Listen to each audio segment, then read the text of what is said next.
Sa mga bagong viewers natin na nag-uumpisa pa lang tapos hindi pa nila alam kung ano mga connectors na gagamitin nila dito, so tingnan lang natin idol yung output ng ating mixer. So halimbawa yung mixer i-connect natin sa ating equalizer. So ang ating equalizer, tingnan natin yung input niya. So dapat output ng ating mixer papunta rito sa input ng ating equalizer. So halimbawa PL or 6.35 tapos itong PL din. Ayan, so pwede tayo gumamit ng PL to PL. Ito, ayan.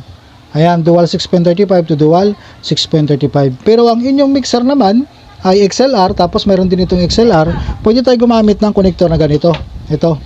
Ayan, XLR to XLR. XLR male to XLR female. Pero pwede naman tayo gumamit dito either ng 6.35 to XLR. Halimbawa, ang gagamitin natin dito ay ang kanyang output ay 6.35. Tapos yung input ng ating equalizer, ito. XLR male. Itong gagamitin natin na connector, nakadepende sa ating mga available connectors ng ating paggagamitan. Pag integrated amplifier naman, dahil yung ating integrated amplifier ay RC connector, tapos yung output ng ating mixer ay 6.35, ito ang gagamitin natin, dual 6.35 to dual RCA. So kung ano man ang available connectors natin, doon tayo magbabase ng cord connectors na gagamitin natin.